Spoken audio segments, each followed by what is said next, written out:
Welcome to RPG TV, where Red Pill meets gaming. I'm your host, RPG. But before we get to the games, let's get into this game. So, we live in a world full of double standards, right? Double standards exist for a reason. Even though we live in a world where today men say they can be women and women say they can be men, the double standard is an acceptance and acknowledgement that there is a biological difference between the sexes, right? So, with that being said, where do we draw the line when it comes to forced copulation or assault? When it comes to sexual assault, right?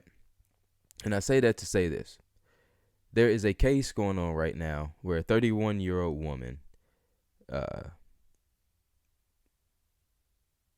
assaulted a 13-year-old boy, got pregnant, and faced absolutely no jail time for it. So let's check out this clip. 31-year-old Fountain woman who police say had sexually assaulted a 13-year-old boy is avoiding prison time. Prosecutors offered her a plea deal even after she gave birth to a baby conceived with the teen.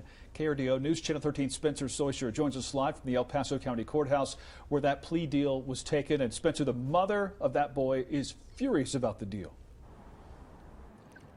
Bart and Heather, Andrea Serrano pleaded guilty to an amended charge of incest, though the 13-year-old boy's mother says that they have absolutely no relation. She said she... Incest? What kind of fucking deal is that? They just said they weren't related. Objected to this plea deal when the DA's office showed it to her. Still, it didn't matter, and it appears Serrano is going to avoid prison time. There's no blood relation. There should be no, incest charge being allowed. Originally charged with sexual assault on a child, Andrea Serrano is avoiding prison time. She struck a deal, pleading guilty to incest only. The boy's mother is upset with that deal because police say Serrano gave birth to a child she conceived with the 13-year-old. Had my son have been a little girl and this had been a 31-year-old man, they would be seeking incarceration, which they are not. And I don't think that they realize that, boy or girl, this is going to follow him for the rest of his life. KRDO is concealing the identity. True that. I mean, think about it. That boy he's 13 and has a kid. This 31-year-old woman completely ruined this kid's life. There's a few things wrong with this situation, but let's continue. Identity of the boy's mother because her son is a victim of a sex crime.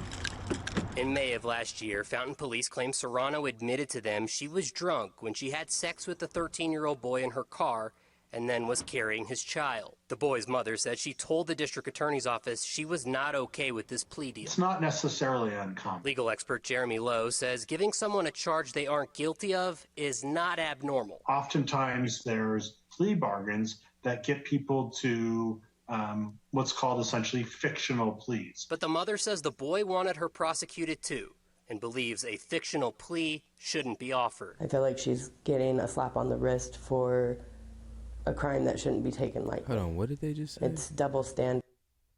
Shouldn't be offered. I feel like that get people to what's called essentially fictional pleas. But the mother says the boy wanted her prosecuted too and believes a fiction. Okay, so the boy, I'm guessing he couldn't have agreed to this. If he's saying he wanted her prosecuted too,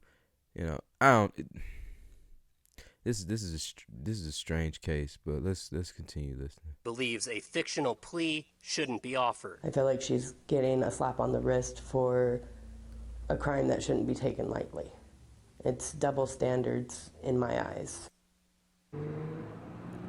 The district attorney's office would not talk with us about this case today because Serrano hasn't been sentenced yet. We did, however, speak with Serrano's mother, who says the baby is in the NICU right now and that they haven't done any paternity tests that would be able to prove that it is the 13-year-old's child. Reporting live in Colorado Springs, I'm Spencer Soysher for KRDO News Channel 13. Ah, shut up. You know it's that boy's. There's a number of things wrong with this shit. First and foremost, she ruined the kid's life. That's number one. Number two, she ain't going to jail for this shit. She's not getting any punishment. So this just goes to show you that even in cases where women are sexual predators,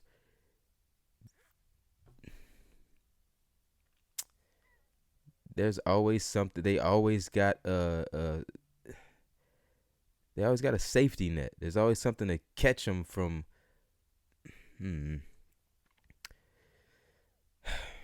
I got so many mixed emotions about this because we already know, as the mother has stated, that if this was a 31-year-old man and a 13-year-old little girl, yo,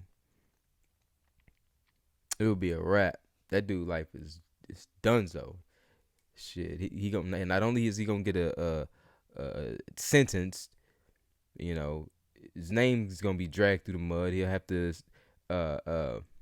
register as a sex offender, and then on top of that, when he goes to jail, oh, they gonna violate him for that shit. So yeah, men don't get to escape from their wrongdoings, but women always seem to get a fucking safety net. She got no jail time for this shit. Now I know that they say that the little boy, the 13-year-old boy, wanted to see her prosecuted too. Well, I'm gonna play devil's advocate for it. I'm gonna play devil's advocate because I'm a dude, and I know when I was 13, you know, you this ain't gonna sound good.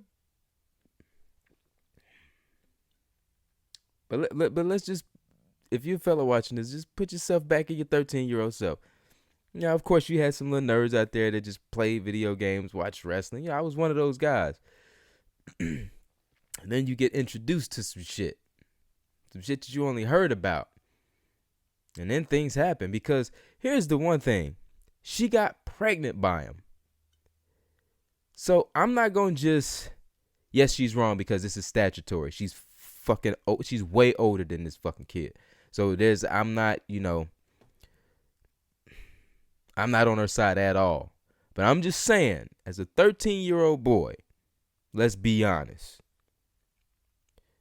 You're already hormonal, going through a bunch of stuff that you don't understand. You know, you wake up and you got morning wood and you don't know why you got it. And then some 31-year-old chick who's, you know, halfway decent looking. Look, y'all get where I'm going with this. I'm just saying. You know, maybe he succumbed to the pressure. This wasn't a good thing after they got caught, and he said, "Yeah, mommy, I want to prosecute it too. Yeah." But she got pregnant. Like, I don't know if you could. I don't know if you could, you know, spew. Like, it's hard to. Oh, we gotta be very careful. It's hard to, let's just say, in the midst of copulating or trying to copulate, let's say you remain flaccid. There is nothing happening if you're flaccid. That's all I'm saying. So the young man had to be erect to, you know, but yeah, this is touchy. I know YouTube is sensitive, so we gonna move on. We gonna keep this shit moving. So, Republican Governor DeSantis is making headlines for rejecting a AP studies of African American history course. He's completely against it, and a lot of people are spinning the narrative that, oh, this is racist. Matter of fact, I think it was the group on The View talking about how his decision is racist and this blah blah blah. But what they fail to realize, or what they fail to factor in, is the reason why he denounces it and says that it lacks educational value. So let's look into that. So yeah, here's what The View had to say about Governor Ron DeSantis' ban.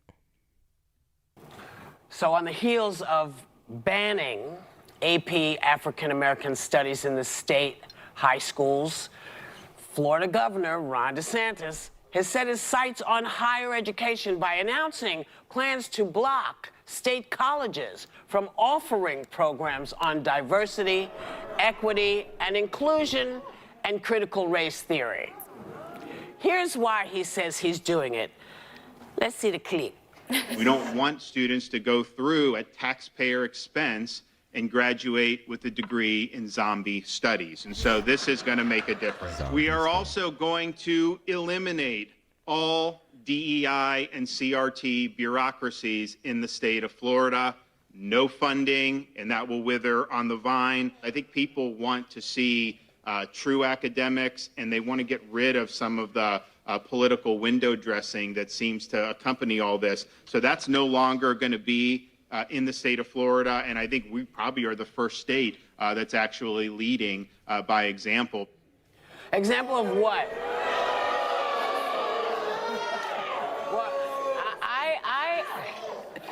He says that DEI bureaucracies are a drain on the funding, but when the University of Florida Okay, we're going to stop it there because this is a complete misrepresentation of what he talked about. You know, they kind of they kind of chose the clips that made it sound a little worse than what they actually are, because when you actually look at what Ron DeSantis, the real reasons he rejected or banned the AP African American Studies was pretty valid. Let's check it out. We want education, not indoctrination. This course on Black history, what's one of the lessons about? Queer theory. Now, who would say that an important part of Black history is queer theory? That is somebody pushing an agenda on our kids. And so when you look to see they have stuff about intersectionality, abolishing prisons, that's a political agenda. Boom. It's the latest. Right there. See, that's the cusp of why he banned it. It is a political movement. And I completely agree with DeSantis. I completely stand for it. At what point in American... Okay, I know guys will say, well, James Baldwin was queer and he... Listen, I have nothing against the LGBTQ community besides the little issues that I have. In fact, I think the L's, the G's, the B's, and the Q's are completely fine. Normally, you know, the T's, you know, they stir up a little trouble, but every now and then you got, like Jeffree Star's, he got some things that I agree with.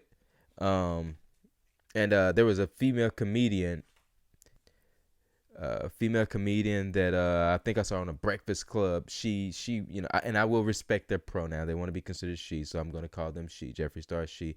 So yeah, I agree with Jeffree Star. She's pretty logical when she speaks about the pronouns. And the other trans woman, I think she was on the Breakfast Club. Very logical, very funny, So I'm not against, I'm not anti-trans, do whatever the fuck you want to do, whatever.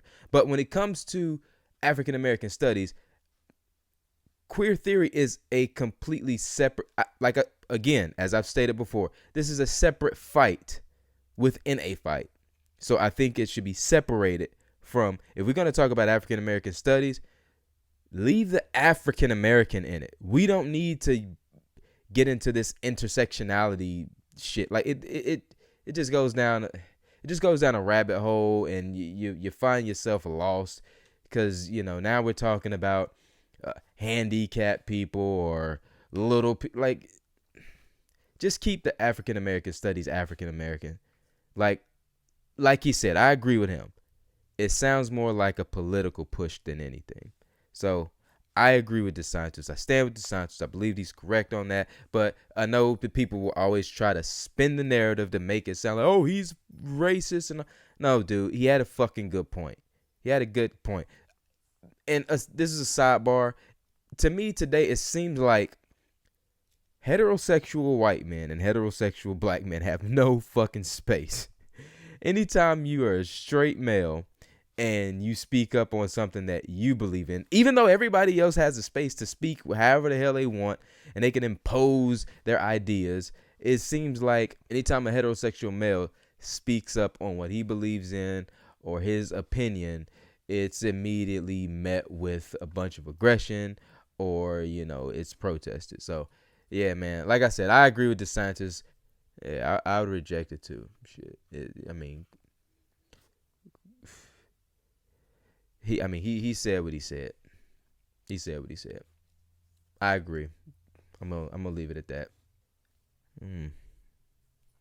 Strange. But anyway, man, that's my time today. I give you big vibes like I'm supposed to. I nail you down to the cross, bet you don't move. I pin you down to the bed like I'm supposed to. I pin you down to the bed like I'm supposed to. Saying, oh my God, have you climbing up the walls. Every day, sunny, love your waterfall. I just wanna have it